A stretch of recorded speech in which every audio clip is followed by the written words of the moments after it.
Dunia FM, la radio H24.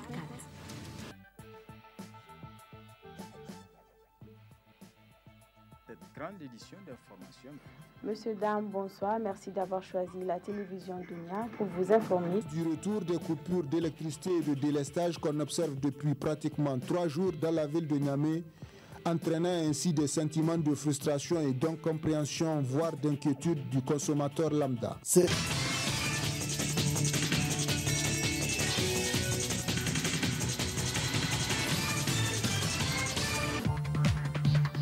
Le l'an musulman sera célébré demain 5 novembre. À l'inverse du premier jour de l'an chrétien, les marabouts interdisent les grandes fêtes. Ils invitent les fidèles musulmans à prier et à implorer Allah. L'enquête continue au Mali après l'assassinat des 2 envoyés spéciaux de RFI à Kidal, dans le nord du Mali. Des arrestations auraient eu lieu du côté de Kidal. Une opération est en cours depuis dimanche pour retrouver les suspects. Mesdames et messieurs, bonsoir et merci de suivre cette édition d'information. Le premier jour de l'année 1435 du calendrier musulman sera célébré donc demain 5 novembre.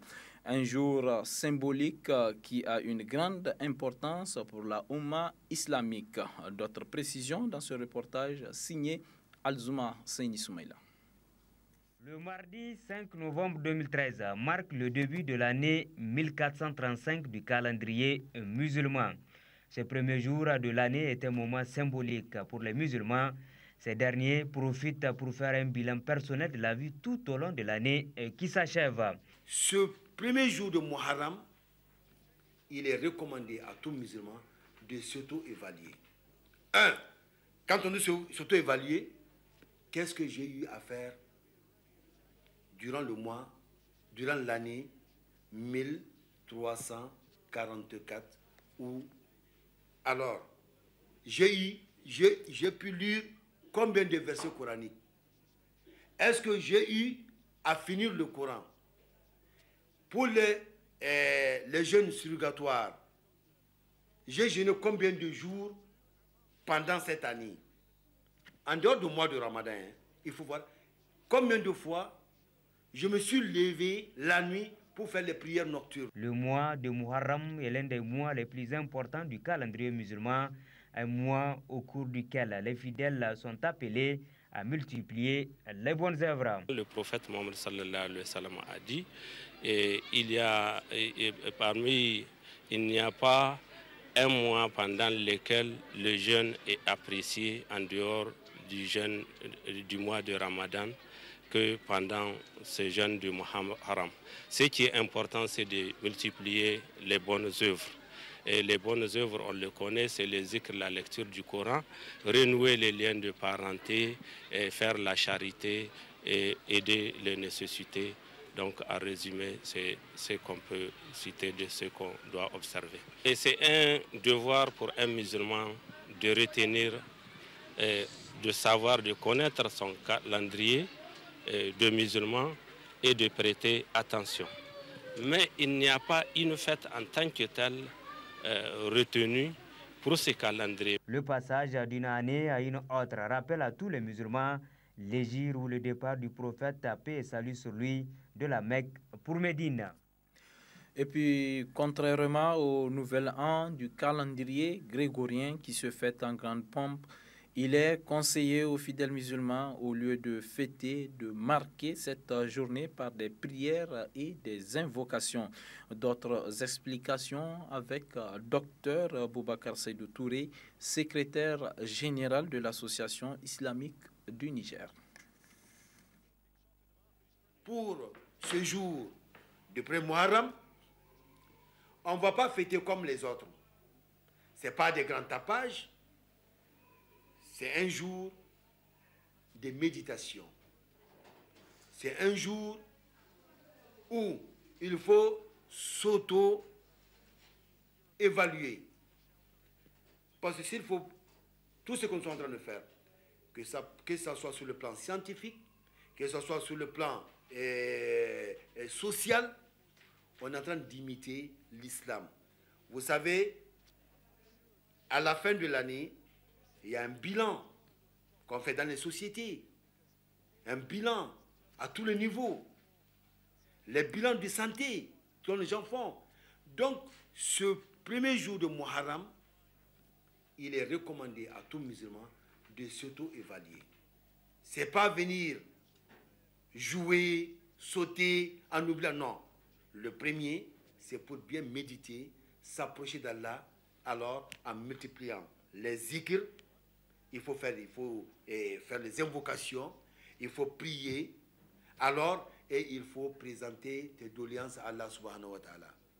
Et maintenant, il faut penser aux orphelins, il faut penser aux pauvres, il faut rendre visite aux parents, et en même temps, c'est des occasions où on peut réunir toute la famille autour d'une tasse, autour d'un café, causer et vraiment méditer, faire vraiment des invocations familiales. On peut se trouver en famille, faire des invocations et manger ensemble un plat pour vraiment la communion. Beaucoup de questions 2 jours après le meurtre des 2 envoyés spéciaux de RFI à Kidal. Y a-t-il, oui ou non, un lien avec la libération des 4 otages détenus au Mali, enlevés au Niger? Pour l'instant, les autorités françaises font preuve d'une grande discrétion. De son côté, le Mali a ouvert une information judiciaire. Les précisions de Rémi Vincent. Les militaires français quadrillent Kidal et ses environs. Il faut sécuriser une zone qualifiée de non-droit. 48 heures après la mort des 2 journalistes français de RFI, une dizaine de suspects auraient été interpellés selon des sources maliennes. Mais l'information a été démentie par la France en fin de matinée. Aucune piste n'est privilégiée. Cela dit, nous travaillons en liaison avec les forces maliennes. Il faut bien être précis. Et s'il y a des personnes qui sont identifiées, ce que je souhaite, le travail sera fait avec les Maliens. Selon les premiers éléments de l'enquête, 2 faits semblent certains. D'abord, Ghislaine Dupont et Claude Verlon ont été enlevés après avoir réalisé l'interview de cet homme, Amberi Agrissa, leader du MLNA, le mouvement de rébellion touareg. Il affirme que les agresseurs parlaient tamashek, la langue touareg. Moins de 2 heures plus tard, une patrouille française a découvert les corps des 2 journalistes à 12 km à l'est de Kidal, leur voiture fermée, sans impact de balles. L'hypothèse d'une exécution des otages pour échapper aux soldats français ne tient pas selon l'état-major. Les militaires affirment n'avoir ni vu ni affronté les assassins. Pour autant, d'après le ministre français de la Défense, Jean-Yves Le Drian, les enquêteurs disposent d'indications permettant de remonter la trace des meurtriers. 3 pistes sont évoquées. D'abord celle du MLNA Touareg. Le mouvement est divisé en 2 camps, les partisans du dialogue d'un côté et les jusqu'au-boutistes de l'autre. Ensuite celle des islamistes d'Ansardine. Enfin AQMI, Al-Qaïda au Maghreb islamique. Ces 3 mouvances gravitent autour de cette zone de non-droit de Kidal. En partie magazine de cette édition, vous suivrez un film documentaire sur la campagne de vaccination contre la poliomyélite dans le département de Konni. Cela dit, l'Alliance des jeunes pour la renaissance du Niger, AJRN, a rendu public cet après-midi à Yadosekou une déclaration relative à la révision du contrat minier entre l'État du Niger et la société française Areva. La teneur avec Nassirou Munkela, président de l'AJRN. Avec la dernière énergie, les caractères lyonnais du contrat entre Areva et le Niger, cette convention, signée depuis plus de 4 décennies, n'a permis qu'à certains pays d'Europe de renforcer leur indépendance énergétique et à Areva d'engager des bénéfices usuraires au détriment de notre pays en général et des zones minières en particulier qui connaissent jusque-là tous les problèmes sociaux de base dont l'accès à l'eau potable et aux soins de santé primaires.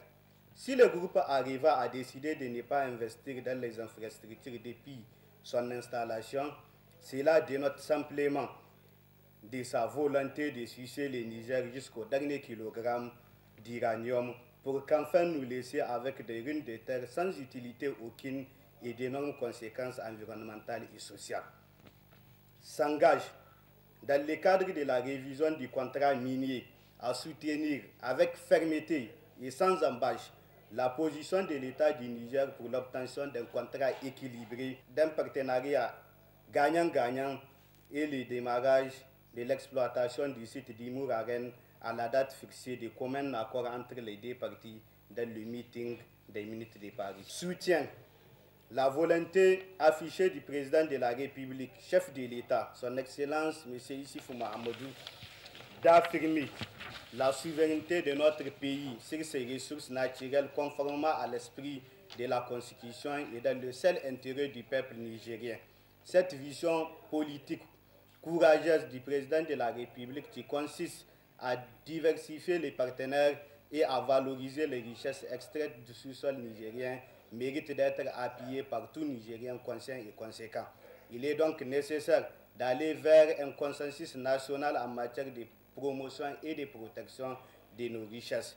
À cet effet, nous lançons un appel à toutes et à tous pour mettre en avant les intérêts du pays.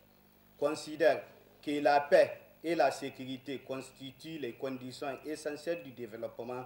Du coup, il faut féliciter et encourager notre président de la République pour l'exploit qu'il vient de réaliser dans la libération des 4 citoyens français pris en otage depuis septembre 2010 à Erlit. Ces gestes qui intervient après la brillante participation de notre pays à la libération du Mali voisin soulagent le Niger et toute la nation française à travers les familles respectives des otages et les autorités de la République française. Par ailleurs, l'Alliance des jeunes pour la renaissance du Niger, AJRN, demande au gouvernement du Niger de privilégier les dialogues avec l'Union des scolaires nigériens dans le règlement des problèmes qui minent notre système éducatif. Les Ben AJRN implorent Dieu, le Tout-Puissant, pour qu'il descende sa miséricorde sur notre pays et protège notre Niger contre toutes sortes d'instabilités. La section PNDS Tareya de Tchadoua dans la région de Maradi a organisé une grande cérémonie. Objectif, accueillir les nouveaux militants venant des autres partis politiques. Compte rendu, Moussa Adamou Garma.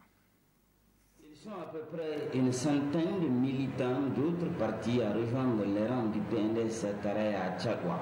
Les nouveaux militants ont été bien accueillis à travers une grande cérémonie organisée ce dimanche 3 novembre 2013. Ils étaient nombreux, les militantes et militants du PNDS Tareya à Tchadoua, à répondre massivement à cette invitation. Après les différents discours protocolaires, l'heure est à la présentation des nouveaux militants. En marge de cette cérémonie, un membre du bureau d'Agué nous explique toutes les significations de cette cérémonie. Donc ici, au niveau de la sous-section PNDS Tareya de Tchadoua, donc nous avons reçu ces militants-là.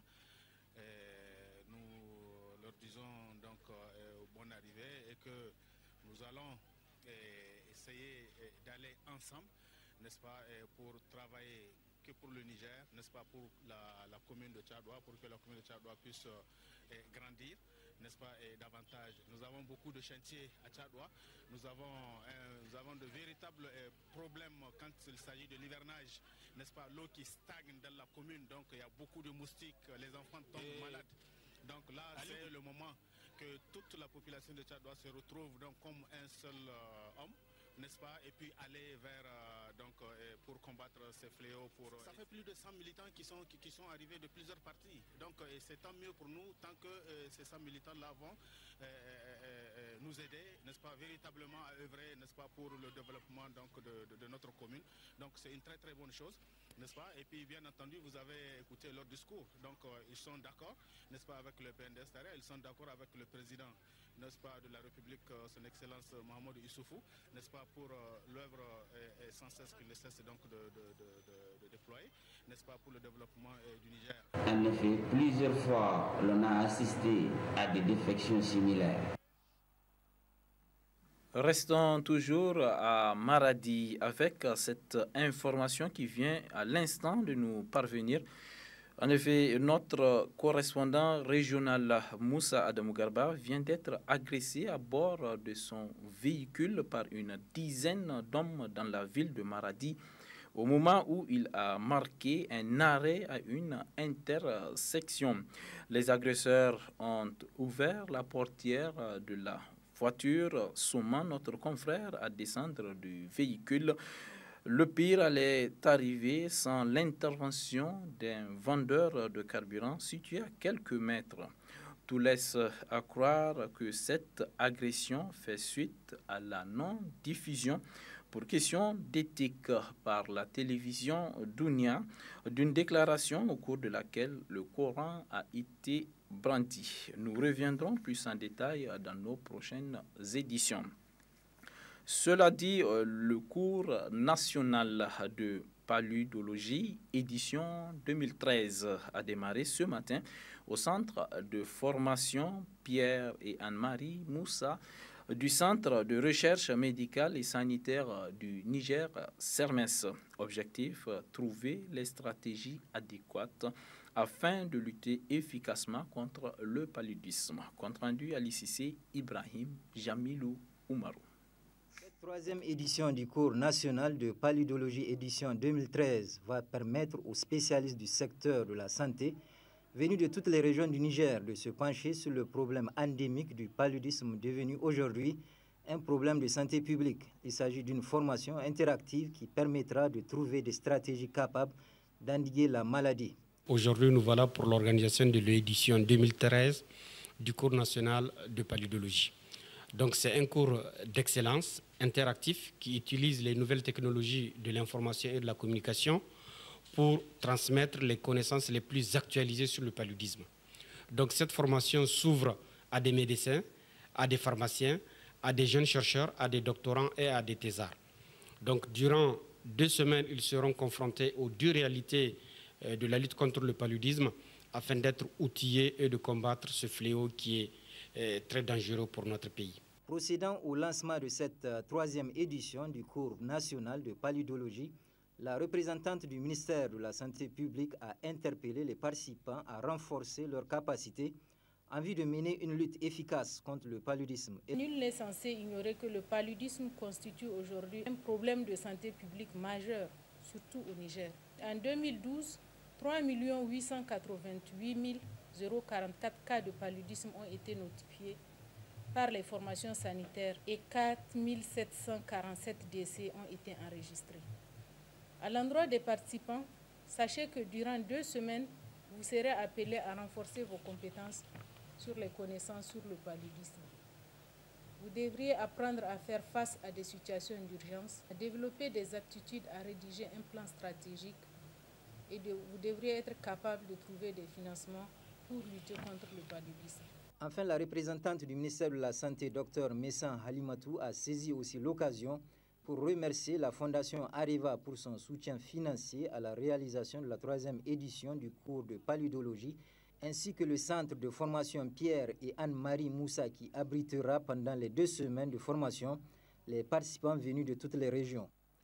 Le Bureau international du travail, BIT, organise depuis ce matin à l'hôtel Ténéré un atelier de 4 jours sur le thème suivi et évaluation des progrès en faveur du travail décent. Objectif, faire le bilan des progrès enregistrés par le Niger en matière d'amélioration des conditions de travail. Compte rendu signé Isdor Banaba et Issa Hassan. Venus des différentes centrales syndicales, ces participants verront leur capacité en matière de maîtrise des statistiques de travail renforcée à travers cet atelier organisé par le Bureau international du travail. Une maîtrise nécessaire dans leur lutte pour l'amélioration des conditions de vie et de travail de l'ensemble des travailleurs. La tenue de cet atelier est d'une grande importance pour l'intersyndicale de travail du Niger, dont la mission principale et d'améliorer les conditions de vie et de travail de l'ensemble des travailleurs à travers le dialogue social. Elle souhaite à cet effet que l'ensemble des acteurs tripartites, à savoir gouvernement, employeurs et travailleurs, puissent renforcer les différents cadres de dialogue social afin d'assurer les meilleures conditions de mise en œuvre des activités prévues dans le dit programme. L'État du Niger veille au bien-être des travailleurs. C'est pourquoi, en procédant à l'ouverture des travaux, le représentant du ministre de l'Emploi a souhaité que cet atelier permette aux organisations des travailleurs d'œuvrer activement pour le développement socio-économique du Niger. Comme vous le savez, les centrales syndicales des travailleurs constituent une composante importante dans le monde du travail. Un monde en perpétuel mouvement, d'où la nécessité de ces centrales d'avoir des compétences à cet effet-là. Comme vous le savez également, les statistiques du travail, tout comme les statistiques autres, présentent un intérêt indispensable parce que ce sont ces statistiques-là qui permettent aux décideurs de prendre des décisions adéquates. Les centrales syndicales constituent une composante importante dans le monde du travail et cet atelier leur permettra de se familiariser avec les méthodes et les techniques de la collecte et le traitement des données relatives à l'emploi. Cérémonie officielle de signature de convention de partenariat couplée au lancement officiel du nouveau produit e-paiement par la Nigélec, la BICIC et Niger Post. Objectif, faciliter le paiement des factures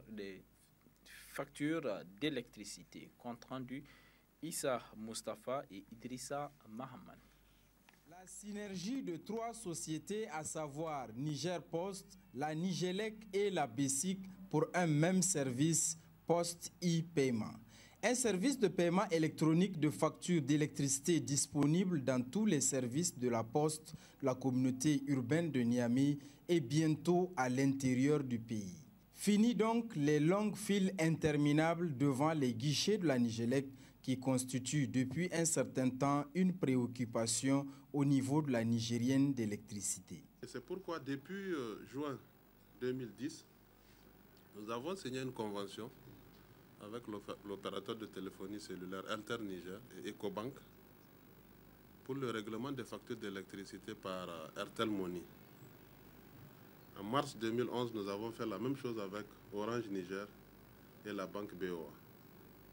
Et c'est dans le prolongement de ces opérations que nous appelons l'usage des moyens modernes de règlement que nous sommes réunis ce matin ici pour la signature de la convention et le lancement de l'opération Post e-payment. Je voudrais simplement dire que l'objectif que nous poursuivons à la Nigélec, c'est de réduire au strict minimum les caisses classiques, voire de les supprimer carrément. Cet accord tripartite a pour objectif d'offrir la possibilité aux clients d'effectuer le règlement de leurs factures d'électricité dans les bureaux de la Poste grâce aux terminaux multiservices. Niger Post se réjouit donc de coopérer avec une aussi prestigieuse société nationale en vue d'apporter à travers sa plateforme technologique et son réseau de bureaux de poste en croissance continue sa modeste contribution à la résolution de cet épineux problème de file d'attente des clients en période de pointe de trafic pour le bonheur de nos structures respectives et surtout celui des consommateurs. Je voudrais également dire toute ma reconnaissance vis-à-vis de la banque partenaire, à savoir la BICIC, dont l'adhésion enthousiaste dès les premières heures de l'idée du montage technico-financier de ce projet. En ce qui concerne le transfert par la BICIC des flux financiers, la Direction générale de la BICIC prend le ferme engagement de traduire les modalités pratiques de réception. La banque va contribuer à interfacer un service de collecte pour 2 clients institutionnels importants de son portefeuille et qui sont des entreprises publiques prestigieuses et emblématiques pour le pays. Après ces allocutions, le moment solennel de cette cérémonie est la signature de cet accord de partenariat par les 3 responsables de ces 3 sociétés. Ensuite, le public a eu droit à une présentation sommaire du produit e-paiement. Niger Post, avec l'aide de ses 2 partenaires, à savoir la BESIC et la Nigelec, va sans nul doute accomplir l'une des principales missions de service public avec un rôle économique, social et culturel, avec comme obligation d'assurer la continuité du service public postal dans le temps et l'espace au moyen de ce énième produit qu'elle vient de mettre sur le marché public pour être plus proche des populations nigériennes. Les opérations de transit tournent au ralenti dans la région de Maradi pour cause le manque de clientèle. À cela s'ajoute aussi la concurrence déloyale des nouvelles industries multinationaux. Les opérateurs économiques de Maradi tirent sur la sonnette d'alarme. C'est un reportage de Moussa Adamou Karba. Cette activité qui emploie des centaines d'individus est aujourd'hui confrontée à un sérieux problème de concurrence déloyale. En effet, l'activité est concurrencée par certains industriels étrangers. Cette situation n'est pas sans conséquence sur l'activité du transit en Maradi, car plusieurs commerçants risquent de rendre le tablier. C'est conscient de cet état de fait que les commerçants se sont prononcés. Soucieux du devenir du secteur privé de notre pays, qui connaît un essor particulier sous l'impulsion de son Excellence Issoufou Mahamadou, président de la République, conscient des multiples réalisations faites par son Excellence Issoufou Mahamadou, président de la République pour le bonheur du peuple nigérien, à savoir la promotion de la bonne gouvernance, le développement social, l'économie de croissance et le développement durable. Surpris et inquiet du comportement d'une classe d'opérateurs étrangers installés dans le village frontalier de notre pays et exerçant leur activité commerciale sans aucun respect des textes réglementant le commerce au Niger. Fatigués de la concurrence déloyale que mène cette classe de commerçants auprès de qui nous commandions les marchandises qui viennent par la suite s'installer dans notre pays afin de casser les prix des produits commandés et commercialisés sur le territoire nigérien. Nous, opérateurs économiques de la région de Maradi, portons à la connaissance de l'opinion publique nationale notre refus de voir ces commerçants étrangers continuer à la concurrence déloyale. Si toutefois ces genres de pratiques continuent, nous ne serons plus responsables des conséquences négatives que ces pratiques peuvent entraîner sur la mobilisation des recettes publiques, douanières et fiscales. Nous, opérateurs économiques de la région de Maradi, présentons toutes nos condoléances à son Excellence Issoufou Mahamadou, président de la République du Niger, suite au décès de nos frères dans le désert. Que leur âme repose en paix et toutes les familles des illustres disparus trouvent notre compassion. Nous félicitons son Excellence Issoufou Mahamadou, président de la République, pour les efforts fournis dans la libération des otages français. Il est clair que si rien n'est fait d'ici là, les activités de transit qui constituent la principale richesse de Maradi vont tomber dans une crise sans précédent. L'Association des jeunes unis pour le sport a procédé hier après-midi à l'Académie des arts martiaux de Niamey au lancement de la 3e édition de la rencontre des arts martiaux. Une édition placée sous le thème « La pratique des arts martiaux incarne noblesse et discipline ». Compte rendu d'Amana Abdoulaye et Idrissa Mahaman. Placée sous le thème « La pratique des arts martiaux incarne noblesse et discipline », cette 3e édition de la rencontre des arts martiaux consolide le brassage et l'unité entre les jeunes e-sportifs nigériens.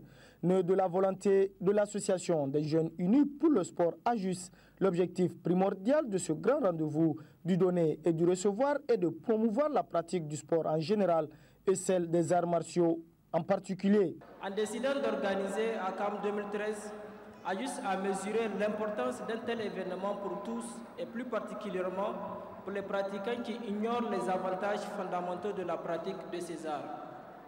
Ainsi donc, les objectifs de la tenue de cette édition est de donner à chaque art l'occasion de se faire découvrir par le grand public, amener le maximum des jeunes à avoir de l'intérêt pour les clubs afin d'y adhérer, servir de vitrine annuelle de rencontres entre ces différentes disciplines, permettre aux uns et aux autres de comprendre que pratiquer les arts martiaux ne rime pas de violence.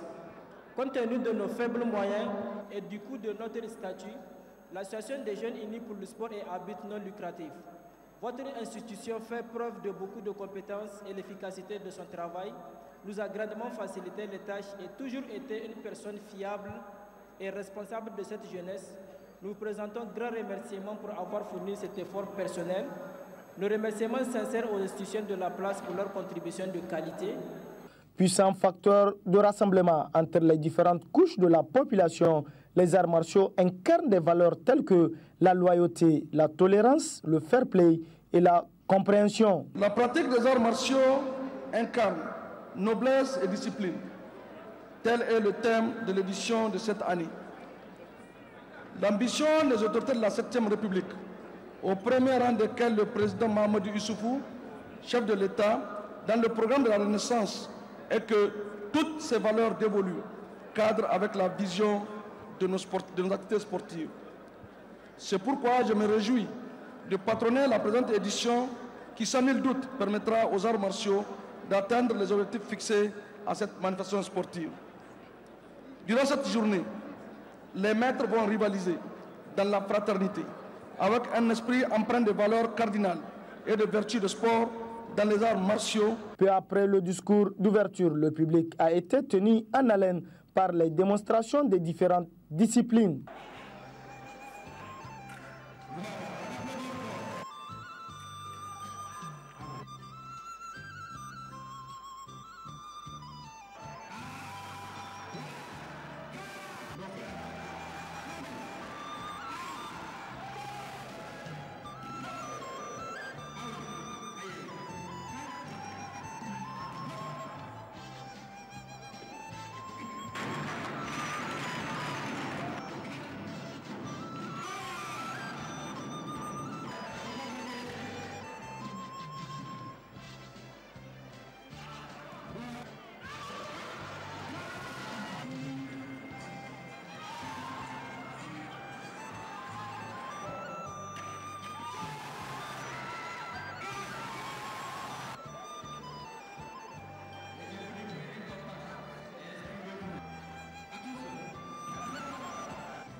Il a été aussi l'occasion pour décerner des témoignages de satisfaction au gouverneur de la région de Niamey et au président de l'association des jeunes unis pour le sport pour leurs efforts.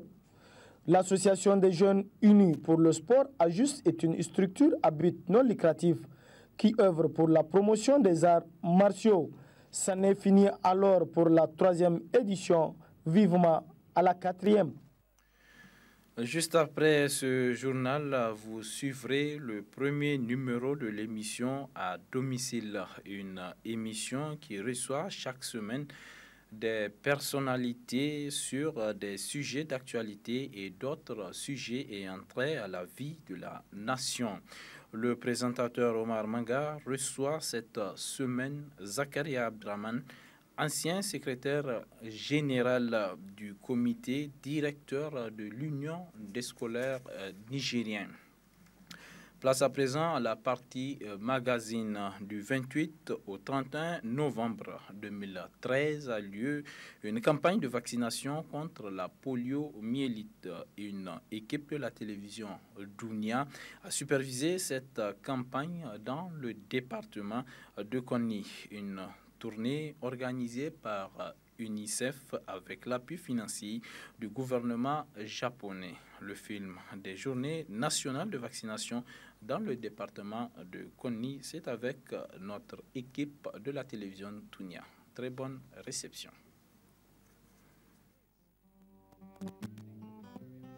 causée par un virus appelé poliovirus. La poliomyélite est une maladie qui touche surtout les jeunes enfants entre 3 mois et 5 ans. Elle se traduit souvent par des symptômes comme la fièvre, les maux de tête et des douleurs dans les membres. Depuis la mi-2009, la polio a réinfecté 11 pays d'Afrique de l'Ouest, causant de nombreux décès et paralysant des centaines d'enfants à vie.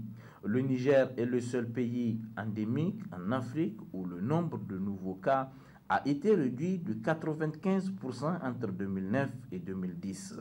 Les efforts du Niger en matière de vaccination lui ont permis de sortir de la liste des pays endémiques grâce à l'organisation des campagnes nationales de vaccination de qualité et aux efforts de la communauté et de tous les acteurs œuvrant en faveur de la vaccination.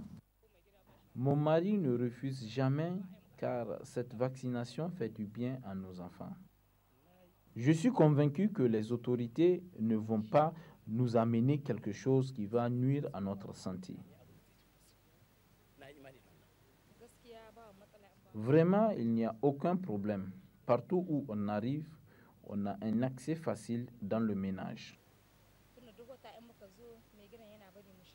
Ce comportement qui a permis au Niger d'avoir une réduction très remarquable de la maladie, aussi bien dans les centres urbains que ruraux, est salué par les responsables des centres de santé du département de Konni avec qui nous avons supervisé des journées nationales de vaccination communément appelées JNV.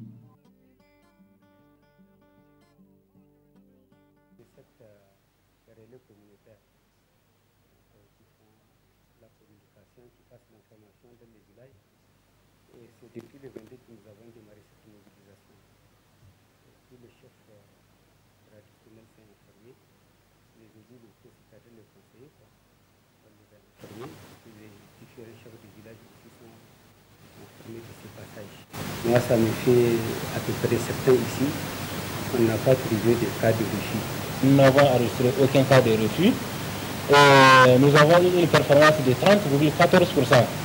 Donc on peut s'estimer heureux pour un début, parce que généralement on connaît les performances, ça va en descendant. Ce pari, le Niger l'a gagné grâce aux appuis financiers du gouvernement japonais qui, ces 10 dernières années, a injecté 8 milliards de francs CFA dans le cadre de la réponse aux crises nutritionnelles et dans le domaine de la survie de l'enfant. Un combat entrepris par le gouvernement japonais en collaboration avec l'UNICEF. En 2013, les fonds mis à la disposition de l'UNICEF vont permettre notamment de vacciner environ 800 000 enfants. Ces interventions à haut impact contribuent à la diminution de la mortalité infantile qui a baissé significativement de 198 pour 1000 à 127 pour 1000 entre 2006 et 2012 et à l'atteinte de l'OMD 4 désormais à portée de main.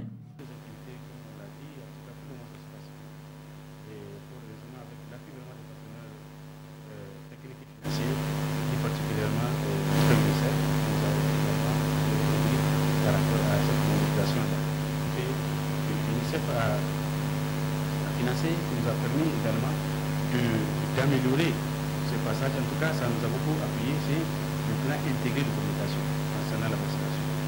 Ça aussi, vraiment, ça nous a aidé beaucoup, pour le dire. En tout cas, concernant cette vaccination, ça nous permet d'avoir l'opportunité d'aller dans tous les villages. Donc, quand on a besoin des informations sanitaires concernant ces villages, c'est une bonne opportunité. Et c'est ce que nous espérons. C'est une opportunité pour nous pour que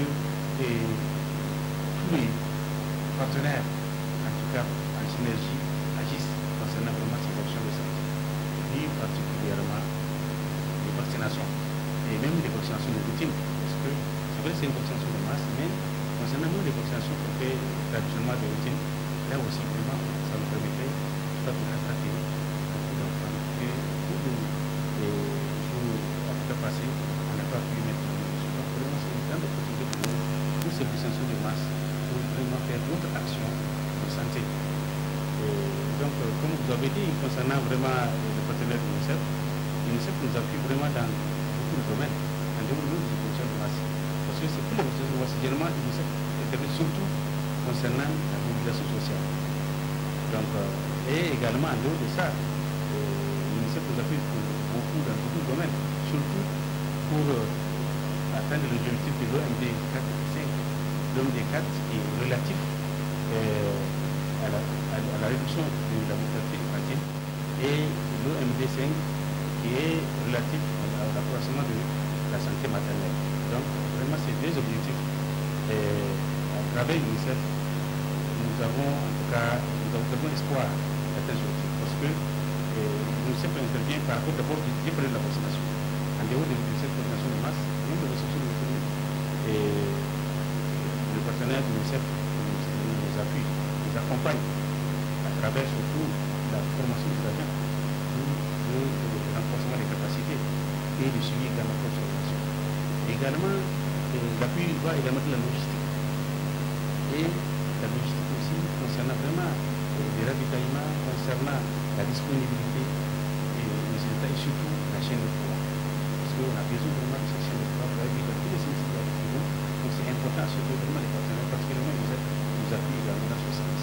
Et il faut dire, comme j'ai parlé tout récemment, du plan intégré de communication. Ça c'est vraiment tout récemment qu'on a eu ce financement. C'est le plan intégré de communication en matière de vaccination. Donc ça aussi, nous avons mis ça en tête vraiment pour une grande mobilisation à tous les niveaux, que ce soit les agents de santé, que ce soit les docteurs, que ce soit les religieux, les décideurs. En tout cas, ça permet vraiment d'atteindre, ça va permettre de faire parce que c'est une activité qui vient de démarrer et qui a trouvé déjà des jeunes gens, ça va permettre davantage d'améliorer en tout cas la santé de la population, et tout particulièrement la vaccination, parce que vous savez, il y a beaucoup de maladies qui sont évitables par la vaccination. Donc il y a d'autres activités également concernant la nutrition. Vous savez, nous aide également par rapport à la nutrition. Et cette nutrition, il faut le dire, c'est d'abord la prévention, à travers les actions essentielles de nutrition, à travers les actions également de pratiques familiales essentielles, et à travers des formations, de la formation des capacités, la disponibilité et surtout des intrants, dont les éléments thérapeutiques prêts à l'emploi. Tout ça, vraiment, avec l'UNICEF, on a de l'appui, et également souvent en support, et également concernant des suivis. Donc, surtout la prise en charge financière sévère. Donc, vraiment, la question, c'est vraiment, c'est toujours l'appui que l'UNICEF nous apporte. Les campagnes de vaccination contre la poliomyélite sont régulièrement évaluées par le monitorage indépendant qui consiste aux équipes cadres de revisiter les ménages pour s'assurer de la qualité des activités mises en œuvre pendant les JNV. L'appui du gouvernement japonais se manifeste également à travers l'UNICEF dans l'approvisionnement en vaccins, la communication et la mobilisation sociale dans le cadre de l'initiative de l'éradication de la polio avec pour objectif primordial maintenir le statut d'endème de poliomyélite 0 cas de poliovirus sauvage jusqu'à la certification de l'éradication de la poliomyélite au niveau mondial en général et au Niger en particulier.